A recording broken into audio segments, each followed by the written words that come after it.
Bonjour, bienvenue sur la chaîne Zimfood. Dans cette vidéo, on va faire un rougail merguez. Vous pouvez retrouver la liste des ingrédients et leur quantité dans la description comme d'habitude. C'est parti. On va prendre un oignon, l'éplucher, le couper en deux et le couper en petits morceaux. Et on vient faire pareil avec nos 2 gousses d'ail. Une fois que c'est fait, on va venir prendre notre poivron rouge qu'on aura préalablement lavé pour enlever le noyau ainsi que les graines. Une fois que ça c'est fait, vous allez venir les découper en lamelles puis en petits dés. Une fois que c'est fait, on vient prendre 250 g de tomates cerises qu'on aura pareillement lavé au préalable et qu'on vient couper en petits morceaux.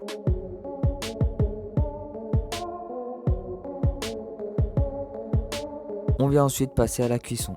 Donc moi j'utilise un wok, mais si vous n'en avez pas, vous pouvez très bien prendre une casserole. Ça marche parfaitement. On vient chauffer la casserole. Une fois que c'est fait, on vient verser un filet d'huile d'olive et on vient cuire nos 10 merguez. Moi dans cette vidéo, je n'ai que 7 merguez. Mais pour cette recette, c'est mieux d'en avoir 10. Par rapport à la cuisson des merguez, vous allez les retourner plusieurs fois. Lorsque les merguez ont bien doré, n'hésitez pas à couper un petit morceau et à le goûter pour voir si c'est vraiment cuit ou s'il faut encore le laisser sur le feu. Lorsque la cuisson est terminée, vous pouvez enlever les merguez et les mettre de côté. Avec le gras que les merguez ont lâché avec la cuisson, vous allez venir y mettre votre oignon, l'ail,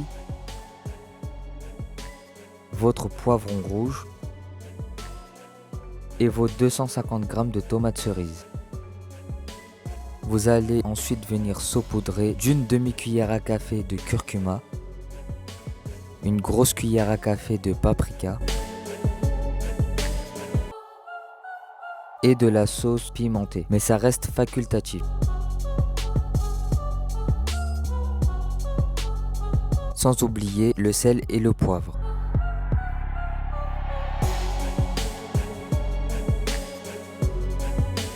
Puis on mélange le tout. Et on laisse mijoter tranquillement en refermant avec un couvercle. Pendant que ça mijote, on vient prendre nos merguez et les couper en rondelles. Moi ce que je vous conseille c'est de les couper en rondelles d'environ 1 cm d'épaisseur pour qu'il y ait une grosse quantité de merguez dans votre rougail.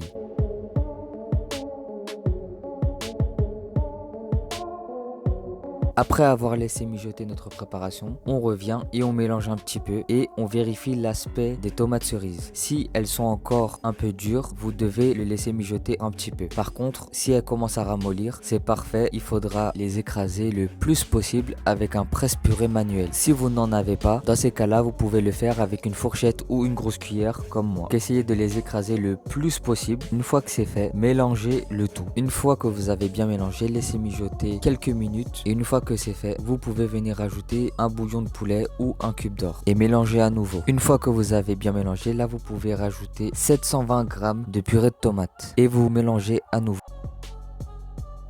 Ensuite, vous rajoutez les merguez, vous venez mélanger et vous laissez mijoter tranquillement, mais cette fois sans le couvercle. Après environ 4-5 minutes de cuisson, venez goûter votre préparation et rajoutez les éléments qui pourraient manquer selon vos goûts. Le sel, le poivre, herbes aromatiques, piment. Et si vous trouvez que votre rougail est trop liquide à votre goût, vous pouvez ajouter du concentré de tomate jusqu'à ce que l'aspect de la sauce vous convienne. Par contre, là encore, il va falloir que vous goûtiez à nouveau votre rougail afin de savoir s'il manque encore d'assaisonnement. Et une fois que c'est fait, là vous pouvez le laisser sur le feu quelques instants puis servir. Et c'est la fin de cette vidéo. N'hésitez pas à me mettre en commentaire votre avis, vos questions si vous en avez, ou des recettes que vous aimeriez voir dans mes prochaines vidéos. Justement, pour ne rien rater, abonnez-vous et activez la petite cloche. Prenez soin de vous et à la prochaine.